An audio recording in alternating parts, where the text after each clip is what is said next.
Welcome to the Filmcast's review of John Wick Chapter 4. I'm going to read the plot summary of this movie from IMDb. John Wick uncovers a path to defeating the High Table. But before he can earn his freedom, Wick must face off against a new enemy, with powerful alliances across the globe and forces that turn old friends into foes. I think we've all been fans of the John Wick movies. I remember something that Jeff Kanata said during our Parabellum review, which, by the way, let me just say, weird titling weird structure in general. For, you know what comes before Chapter 4? Parabellum. well, I think it was Chapter 3 Parabellum. So it's John Wick, no Chapter 1, then John Wick Chapter 2, John Wick Chapter 3 Parabellum, and then just simply John Wick Chapter 4. So I'm like... Parabellum, the phrase everybody understands. Yeah. It's essential for you to understand. That's why they had to add it in. Parabellum. Mm-hmm. Parabellum is a double entendre, right? Mm-hmm. Because it is the name of a weapon, but it is also a Latin phrase that is the second half of the Latin phrase that is translated, if you want peace, prepare for war. So parabellum is prepare for war. That's kind of what parabellum means. And I bet some writer over at John Wick thought up, like, oh my gosh, Brilliant. Parabellum. It is the same name as a popular weapon that is, you know, that like Antonio Banderas, like leaning backwards, like he's so happy with himself. Like somebody thought that Parabellum, and it was like, we got to make it the title of the movie. And then somebody else was like, well, none of the other movies are going to have subtitles. And it's like, it doesn't matter. It's so good. It's so good. Chapter 4, Glock. Should make Glock like good luck, maybe. Okay, anyway. But Jeff, I think I remember you saying like it's basically like a cartoon at this point, right? Yes. John Wick Chapter in the best way, in my opinion. Yeah, where like you no longer need to really take the movie seriously. Well, honestly, on any level, right? I've really enjoyed that progression because I remember, I think I saw the first John Wick right after. I mean, it's hard to have it anytime that's not right after, but it was right after a major shooting in America. Yeah. And I had a hard time. By the way, guys, there's a shooting just happened this morning as we were recording this. So just charting all this. Yeah. Day ending in Y in America. Yep. Anyway, it really affected my enjoyment of the movie in the sense that I had a hard time. But I feel like these movies have moved farther and farther away from any kind of verisimilitude, and it really is just over the top. It's its own world now. It's not reality. Yes. It's its own thing. Yeah. But yeah, so that was kind of my thinking going into John Wick Chapter 4. And I got to be honest, like my expectations were not that high until I started hearing the buzz coming out of the screenings, you know, because I'm like, okay, John Wick Chapter 3 had some great action scenes as well as a John Wick Chapter 2. Maybe they're going to get Donnie Yen in the mix this time. That's going to be fun. So I was hoping that it would at least give us some interesting action scenes. Devindra Hardward, let's start with this question. Do you think John Wick Chapter 4 does any more than give us some good action scenes? You know what? I think it does. I do think it does. Because I feel the same way about this movie. And you know what, Dave? Like before we even started recording, we were like, it'd be great if we all got to see this movie together. Because this is a movie where I just want to lean over and high five everybody. Because holy hell, is everything we're watching amazing? And yeah, it really is the action, but it's kind of everything. It's the designs, the way this movie looks. It is a movie that can both, pay homage to Lawrence of Arabia, but also like have its own really cool comic aesthetic. Every shot and the Warriors too, and the Warriors, and to classic Donnie Yen, and to bring in Donnie Yen and have him be kicking ass. Nice to see in an American movie once again. But Donnie Yen is 60 years old now, and this man can still move like a freaking snake. Like it's just amazing, incredible. I think this movie. I kind of love the world building at this point, even though it's becoming increasingly incoherent. And I think the ultimate takeaway here is if John Wick shows up at your door, do not let him in. There is no reason to invite John Wick into your home because it will only lead to death and destruction of everybody you love, apparently. But you'll do it because you love John Wick. I think this movie kind of goes deep on many levels. It's not...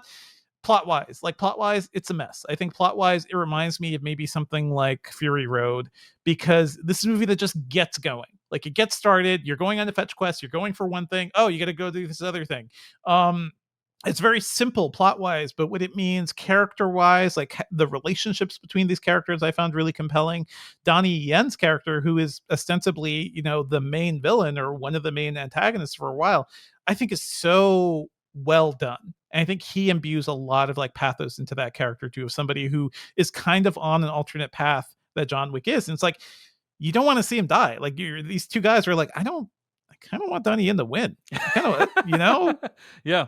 And I think that's one of the strengths of John Wick Chapter 4 is this movie, in my opinion, provides us the best villain out of all the John Wick movies, I would argue.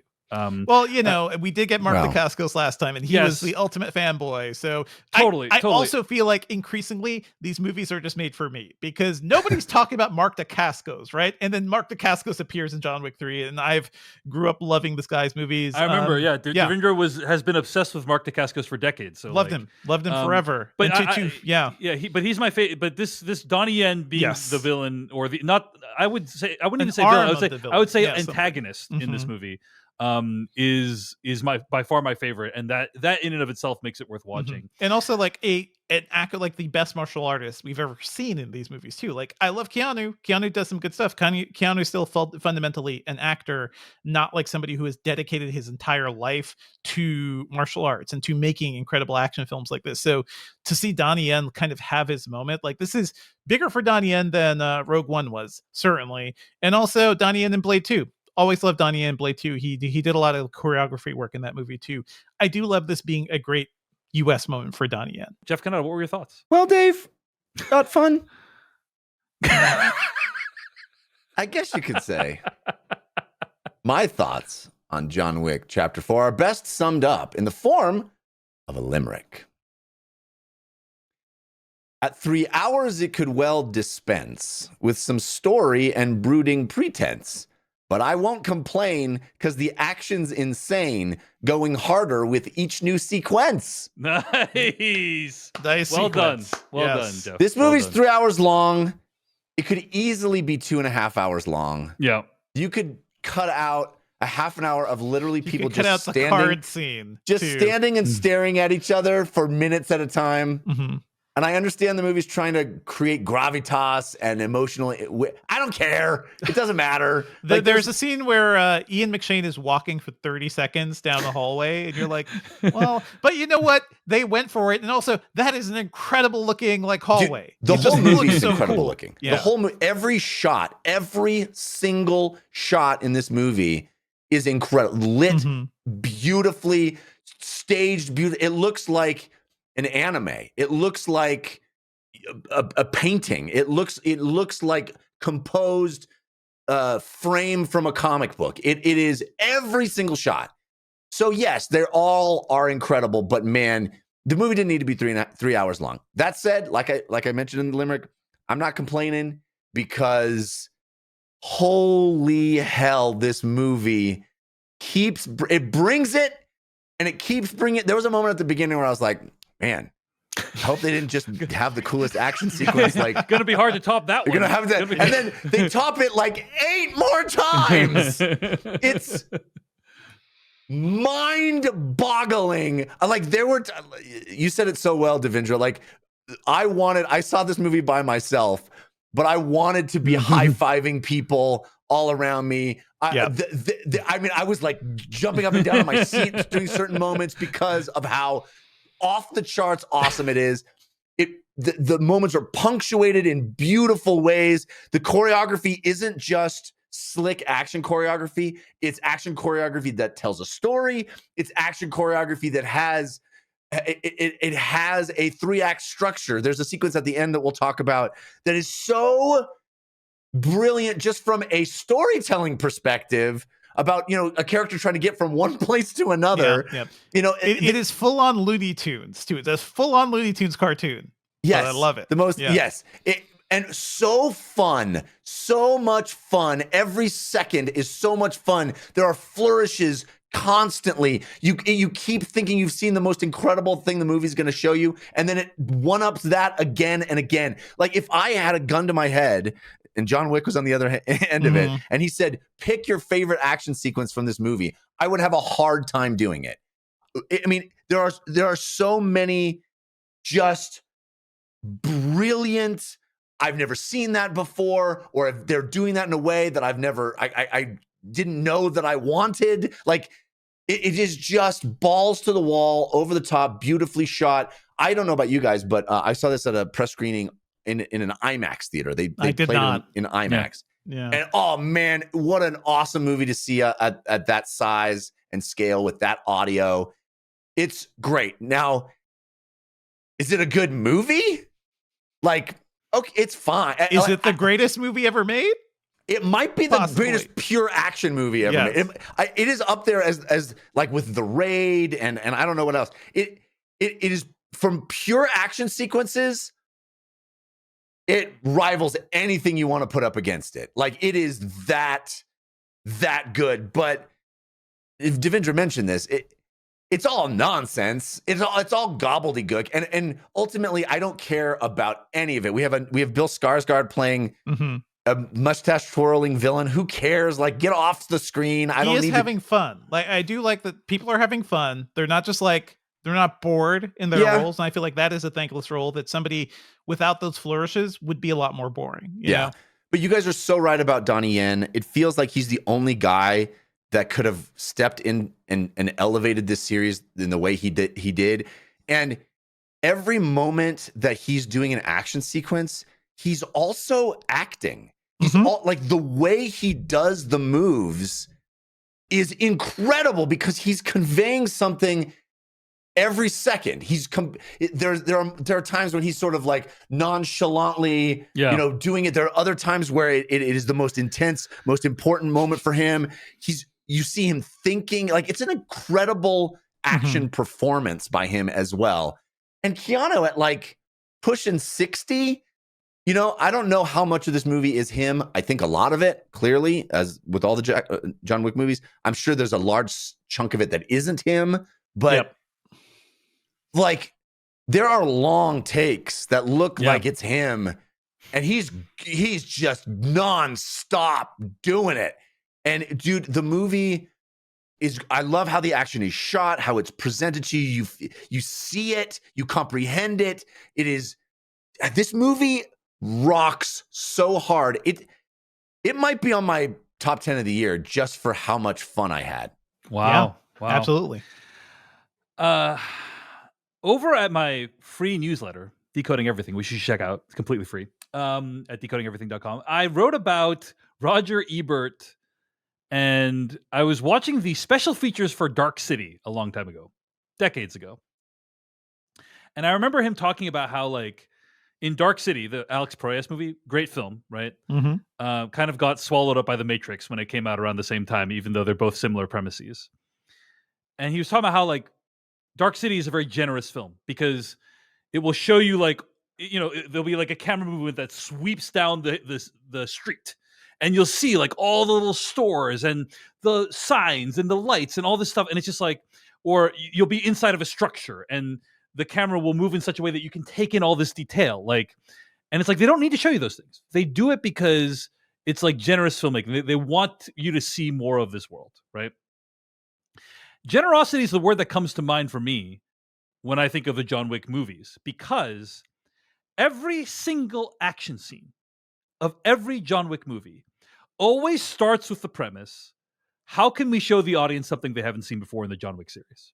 That's what I love about this series. Is like, there is, I don't think there's a single shootout that is, starting with John Wick Chapter 2, I don't think there's a single shootout that is repetitive of a previous shootout. Well, we have another nightclub sequence here, but it is done in a different way. Exactly. That's what I'm saying. We're back in the nightclub, but we're different. It's a nightclub, but it's like, but there's water falling from the ceiling. There's water. There's Justice playing in the background. Yeah, Scott Adkins is in a suit doing this stuff. Like whatever it is. Yeah, we can talk about that. Yeah. So I fundamentally, I think like John Wick is very generous when it comes to action scenes, because when you sit down, you're not only going to see really kick-ass action, you're going to see kick-ass action done in a way that you've never seen it before, at the very least in this franchise, if not ever. I would say a lot ever. Like things I've imagined in my life. John Wick Chapter 3, the knife throwing scene. I'm just like incredible. I don't even know how they did that. Like it's stuff, and that's the thing is there's so many things in this movie in the last few movies where it's like I don't even know how they did that, and that's why I think they're generous because they're not resting on their laurels. They're not like, hey, let's just in the script, John Wick shoots 5 guys in the nightclub again. It's never like that. And in fact, I was reading a great interview with the director of this movie this morning over at the Hollywood Reporter, who has only been making John Wick movies like since the first one. He kind of split up with what's his face, David Leitch, right? Yeah. And Stahelski has video game movies and stuff coming, but it's only been John Wick he's making. Man. Yeah. And he was saying how like there was originally going to be a thing where John Wick Chapter 4 and 5 were filmed back to back. Like that was originally going to be the plan. And he said, and he basically decided not to do it because in general, when you have movies filmed back to back, and like Keanu has done this before with Matrix, it always feels like one movie that's split in two. He's like, in general, when you have 2 movies back to back, and he's like, I could not provide the incrementally better experience that you should have from a John Wick sequel if I filmed them back to back. Like rad. Technology advances in the years between sequels. His own skill advances in the years between sequels, and he's like, I couldn't make 2 movies and then have the second one be way better than the first one, which is what he wants to do. And I just admire that, as just like wanting to give the audience a better experience. Now, I will say this: I'm gonna issue the critique. I do think that what Jeff said is correct. Like the storytelling is complete nonsense. Like there are universes where you take a thread and you pull on it a little bit more, and it's like, ooh, where does this lead? This is interesting. And a great example of that is Andor, right? Like Andor is like, what if we explored this part of the galaxy? Who made the Death Star, and who's issuing the commands of this, and blah blah. Like all this stuff, and you explore it, and it's like, oh, it's so deep and rich and interesting. And I don't think this franchise supports it. I think this franchise is more like, this looks cool. What a cool thing. What if we had a bunch of ladies that all had tattoos all over them, and they dressed up in the same, like it was the 60s. Yeah. And they write all the contracts on a big chalkboard, like they use cool? Phone plugs. They have to plug in phones manually and it's connections. And it's like, okay, that looks cool, but like if you think about it for longer than 3 seconds, it like doesn't make any sense at all. Like why would they do it that way? Yeah. Is tattoos a required part of the job? Like it's just like there's a lot of stuff in John Wick that looks cool, and all this stuff about the high table and the marker and the gold coins, and it's just like it looks cool, but when you start thinking about it, it doesn't really make any sense. And why they would do things that way, or like, so I don't feel like this is a movie that story-wise really rewards deep examination. But what is great about this movie is it seems to understand that. Like there is a lot of the boring story stuff in the first hour and a half, but the villain gets like a pretty clear motivation. Like, or the antagonist, Donnie Yen, gets a pretty clear motivation. It's like, it's clear why he needs to do what he needs to do. And that's why you kind of root for him. And that's all you kind of need. And I will just say before we get to spoilers that the last 45 to 60 minutes of this movie is some of the greatest action filmmaking I've ever seen in my life. Transcendent. Right? Yeah. And I will say, let me give you a little backstory into the Filmcast. We generally don't share reactions to movies with each other until we're on the podcast. Preserves the surprise. It's fun. But Jeff Kanata, you sent a lone text after you saw John Wick Chapter 4. Do you remember that, Jeff? I do. I could not. This was the equivalent of me high-fiving the people next to me. This was the closest I could get to that, was texting you guys. I believe it was, holy shit, John Wick. Yeah, that was it. That was the whole message. So anyway. If you had asked me, in the late 90s, early 2000s, if there was going to be an action franchise that Keanu Reeves starred in that could eclipse The Matrix, I would have laughed in your face. Impossible, I'd say. Well, that's the other thing about the action in this movie that I really appreciate is Chad Stahelski and Brad Litch. They're both stunt performers before they directed John Wick 1. And every action scene is filmed relatively comprehensively.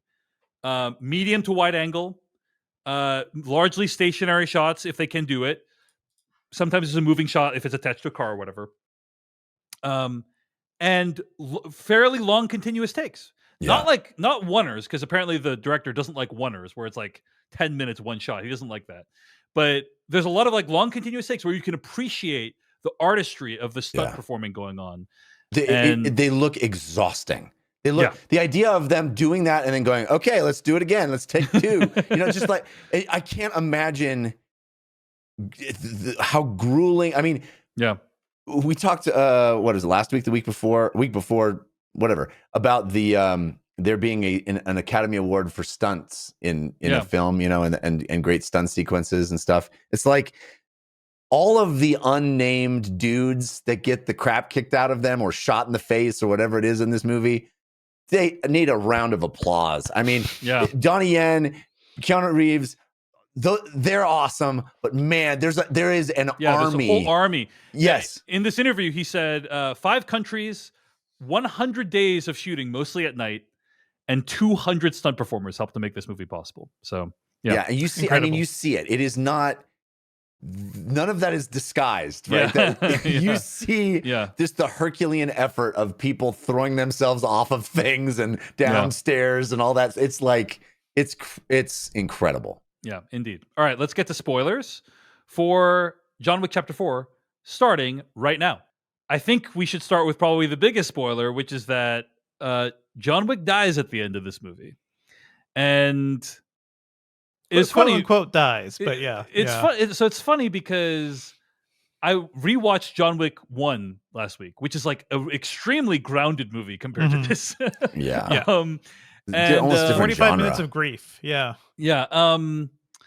And at the beginning of John Wick Chapter 1 opens with a John Wick dying fake out as well. Like he's almost dead. He fakes it. Now, again, in this interview with the director of John Wick Chapter 4, apparently an alternate ending of this movie was filmed, as far as I can tell, where they cast doubt on whether John Wick is actually dead. Like, I feel like it is. He kind of shows up at the end. But I would agree with you, Devindra, that when I'm taking the language of the movie, I don't think he's definitively dead because you don't see his dead body. You don't see him in the casket.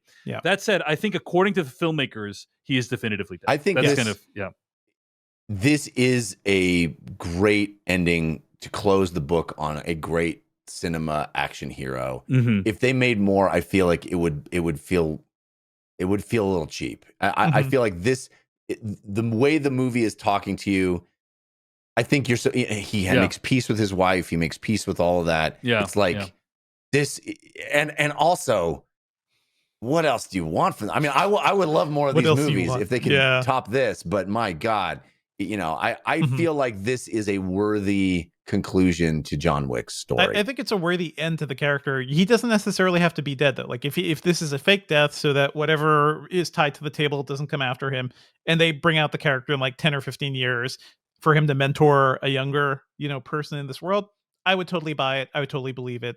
Like it works, and that doesn't take away from the power of this final scene too. Like it's a symbolic death in many ways. And also shout out to like Cowboy Bebop too. Like there's a lot of great shout outs to classic things in this movie, and that on the stairs are certainly one of them. Speaking of deaths too, did not need to see Lance Reddick die slowly on screen. That was hard. I had seen the movie already when I heard of his real life passing, and it just felt so sad that I had just seen him die on screen, and then he really passed away. I mean, it's an ignominious end to that character in the movie too. It's a noble, very noble what he's doing. But so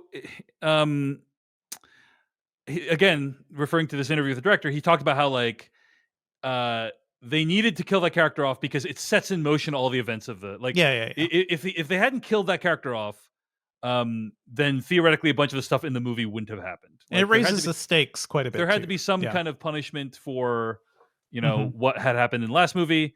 But yes, Jeff, I understand if you didn't like. It was a weird experience for me to learn of Lance Reddick's death, then go watch a movie where he's killed immediately. That was a bad experience. That said, like a bunch of stories have come out about Lance Reddick since the movie since his passing, about how awesome he was to work with and how amazing, like how he helped to create this character in the movie. And also, by the way, they actually have dedicated the movie to Lance Reddick, and it will be in like the home video release. It's going to be dedicated to Lance Reddick. But like the problem is, like the DCP, the thing that the movie plays off, it had already shipped to many people by the time they heard of his passing. Yeah. So they tried to like call it, but you can't like call it back because it's often locked, and so it's a complicated process. But Lionsgate apparently was very understanding, and so they tried to like make it happen, which I really appreciate. Like it seems like a lovely thing to dedicate it to Lance Reddick, and so I'm glad they did it. But I didn't see a dedication in my movie screening, but I assume it will be the next time I see it. Did you guys see the post-credit screen? Because there was a post-credit, or did you run to the bathroom immediately? Donnie Yen. Donnie Yen post-credits, yeah. And that is just so exciting to me because we got a lot of new characters, and I think Rina Sawayama's character, the daughter of Hiroyuki Sanada's character, she's a pop star, right? She's a singer, but she is so like her transformation from like her like business robes, right? Her hotel robes to assassin outfit, just going for it. She is so good. Hiroki Sanada is so good. Yeah. This movie definitely did bring up the thing though. It's like, you're friends with John Wick. I mean, how good friends? Because if you let him into this house, it's all over. Like they will come at us. They will destroy the family. They will probably kill you just because you're really good buddies with John Wick. That's some bro love. I wish there had been some more motivations around like why John Wick shows up. Is it just because he needs protection? You know, like what is he doing there? John Wick should know this. This is a Jake Sully problem. Exactly. Wherever you go is going to be attacked. Yeah. Wow. Come on. Devindra dropping the Avatar references. And also the Tracker character. Apparently there were some more scenes with him. Oh, he's fun. That were like deleted. You know, because the movie was originally 4 hours long, and I think it's a great performance. He's the same guy that was in that movie, the space movie. Stowaway. He was such a good movie, underrated movie. Shamir Anderson. Yeah. But I feel like I didn't really understand what that character is doing until the end when John Wick saves his dog and he's like, okay, now I'm John Wick. I get it. But also like having a new person like entering this universe, right? Like seeing how you get into the table or whatever. I think it kind of makes sense as we start to see the old guys kind of like figure their ways out towards the end. So it worked. And he adds a lot of fun to it too, because he doesn't have the super bulletproof suit like everybody else does. So he has to come up with his own things. I still hate that concept. Yeah, I bulletproof suit is such a people cheat. holding their suits up. I was thinking, Jeff, this is like your nanotechnology in Marvel movies, right? The bulletproof suits, right? I guess. It's bad. Except the difference here is that it allows for some rad stuff to happen instead of removing rad stuff. Nanobots just remove rad stuff. It's the act of people daintily holding up their suits and be like, I'm bulletproof now. You can't shoot me.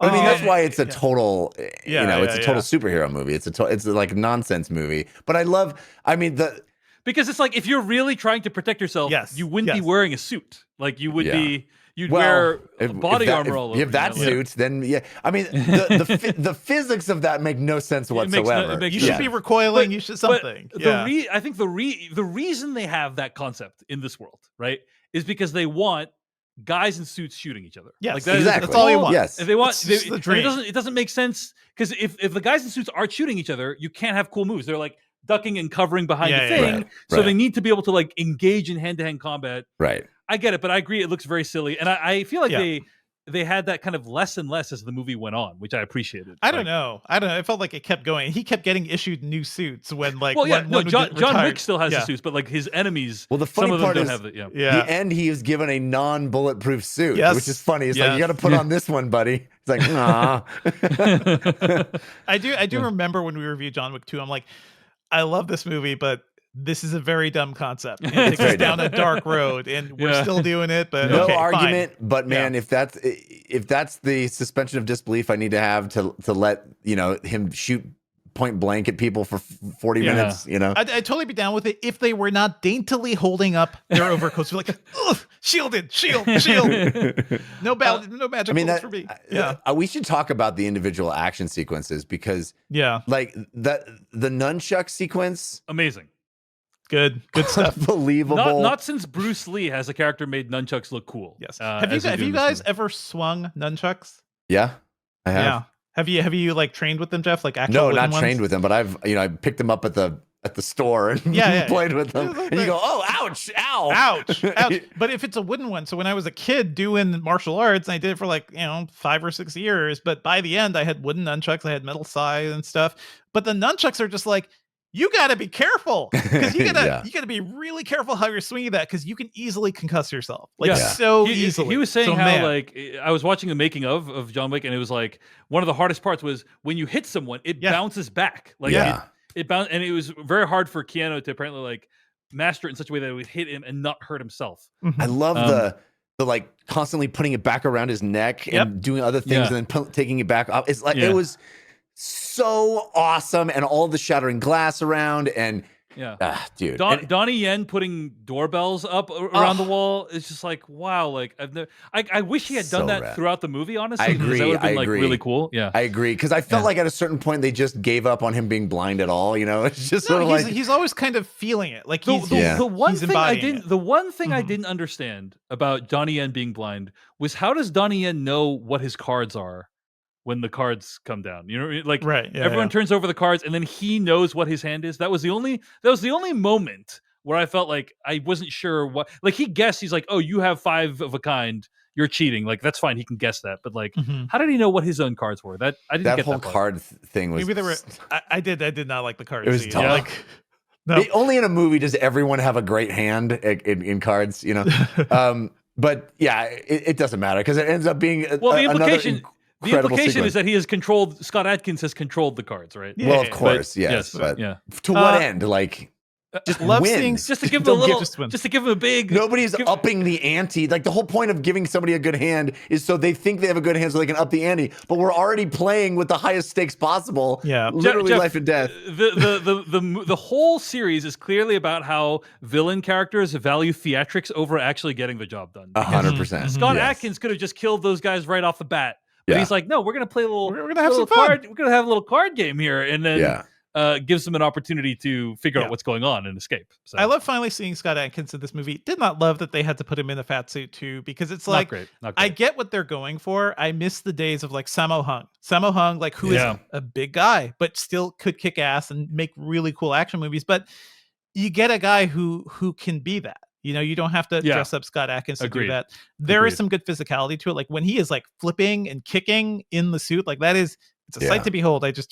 It feels like you're instantly making fun of somebody when you're doing that. So I agree. Yeah, I agree. That's the I only agree. like low point of the movie. It rubbed me the wrong way a little bit as well, that he had a fat suit on. Look, the fat guy can fight. That's funny, right? Yeah, I know. It makes you feel like, I think you're meant to like laugh at it, which is I don't think is a good thing, or not laugh, but like be amused. Maybe not amused, but I think it's supposed to be unexpected and not great. The Arc de Triomphe, I was like, this is the Mission Impossible fallout of John Wick movies. Yeah, dude, just keeps going. Apparently, what they did was they created a digital, like they were able to use, during COVID times, capture a digital model of the Arc de Triomphe, because no one was there during COVID. And then they used the digital model and combined it with like real life things that were going on. Yeah. Using cars as bludgeoning objects, that sequence is amazing. No, it makes absolutely no sense, because the first time that a car hit someone, all the traffic would grind to a halt. Yeah, right? but you gotta keep going. You gotta keep driving. French drivers are the most heartless people imaginable, I think, is what we've learned from this. If that's the quibble, again, we're in a cartoon, we're in an anime, we're in it is. I've never seen that. Agreed. Constant one-upping, people getting knocked for a loop, and him, inches away, and using it's just awesome. I mean, the entire process of, okay, all you got to do is be at this place at dawn. How hard could that be? And then it's like, okay, no, my strategy is I'm going to stop him from getting there.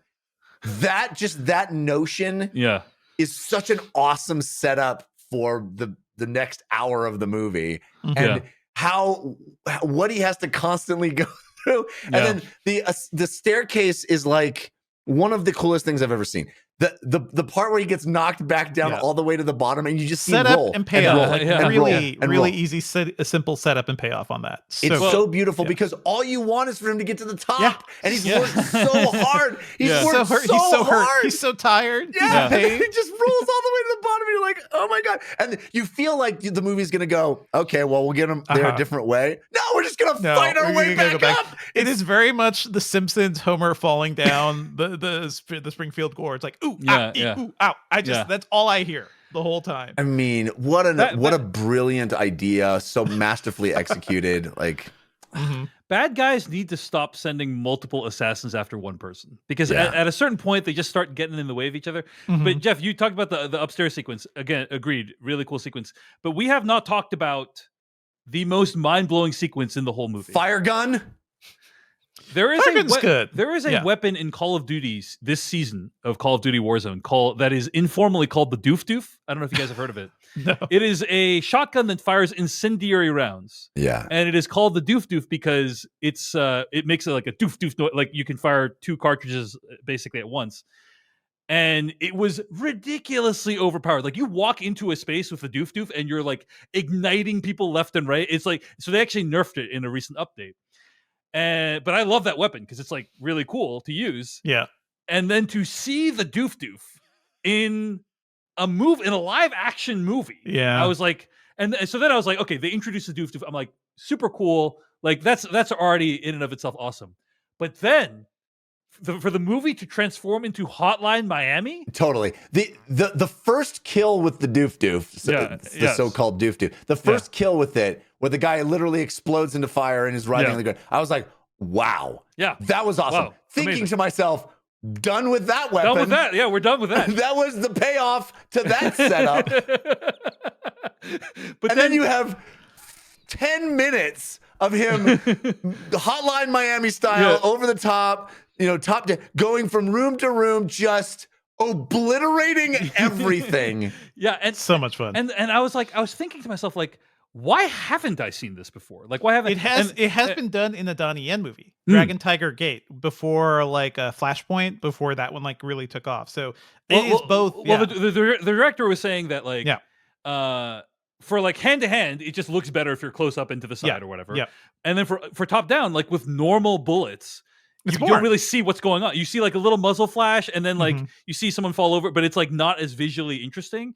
But with the Doof Doof, it's like they could make it visually interesting. You can make it so cool. It was like that's how they could justify it. So it was like, oh my god, like it's also like hints of like Minority Report too, because like you could see everything going on around in the different rooms too. That's good. That's just good. Do that more. Give me that camera angle more, please. The fact that the movie keeps showing you things you have never seen before in the whole series, one-upping itself. I mean, that was a sequence where I was like, by that point, I had lost all sense of decorum in my theater, and I was just like openly yelping at things, just whoa, whoa! Like it was so much fun. It was, dude. And the PR people are taking every note, like hearing all the responses. Like, this is the crowd reaction. Yeah. What do you guys think of the ending? Not the John Wick dying, but I guess like the resolution to the thing. It was cool. It was fine. It was, it's a little bit of a switcheroo. He's like, I like that. Like, you're the idiot that thinks you didn't hear him shoot. I thought that was. It's just like, what are the bylaws of these duels? That's what I want to know. Like, don't think too hard.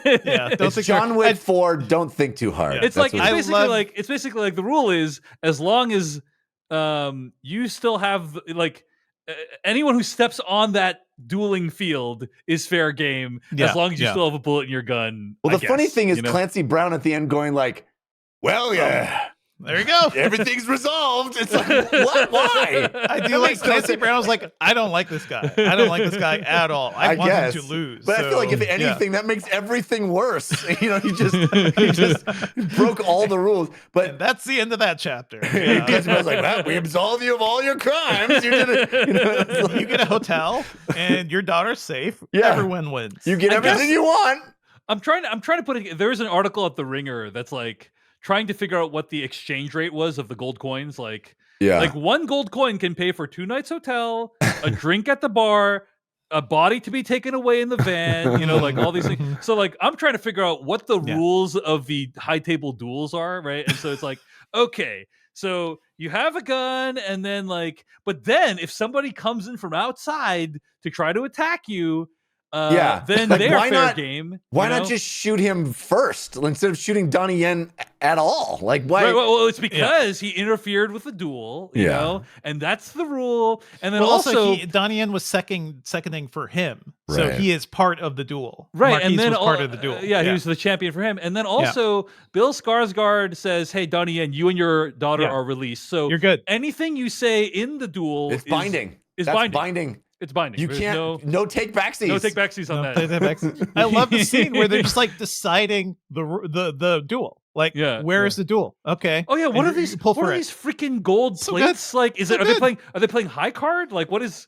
I thought that was awesome. It was I cool. thought that was rad. Actually, that was really cool. I mean, they are playing high card. Yeah, but like the cards go up to the 20s, I guess, for some reason. It's like what they just is it? Who places the card? Is it just?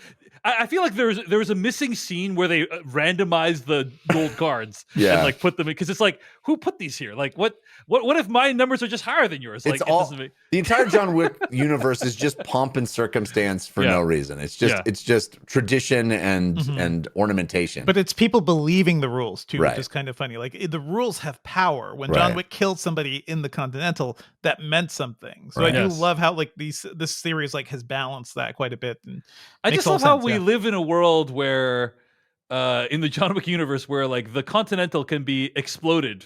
Like in downtown New York. In downtown New York, deconsecrated and exploded. And it's like, no one's going to be like, there's no true crime podcast being like, you know, 3 weeks ago, this is a bustling, thriving hotel chain. Now it's gone. Like, what happened? For some reason, you could never get a reservation, but you know, you never get a room. And this is a question: like, is the Continental open to outside people? Because you go to the Osaka Continental. Yeah, the Osaka Continental looks like it's definitely just a regular hotel. Yeah, there's like hundreds of people there. Are all those people assassins? It's like it did look like this one. Guys. This one is an actual hotel that also happens to have assassins. They hit upon difficult economic times. They're like, we cannot sustain this level of quality with just assassins. Right? I wonder, do they support Airbnbs? Can you rent out your room, like one room to an assassin? It's theoretically one of the. It's really theoretically one of the safer places you can be, because no business can be conducted on continental grounds. So until massacres happen on them, apparently. Oh yeah. Wait, did they? I think they deconsecrated it first. So it's like because like one guy said it's now deconsecrated. So that was the thing. I feel really bad for Hiroyuki Sanada's daughter. Like, that's all. Like, I want to see more from that character. So post credits, we saw her approaching Donnie Yen's character, Donnie Yen going to his daughter, and she brings out like a switchblade.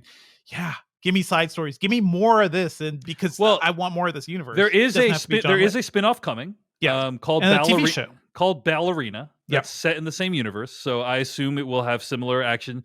I also assume John Wick will not be in it, but we'll see. And there's a show. The Continental is going to be a show in the universe, as I recall. Yeah. But yeah.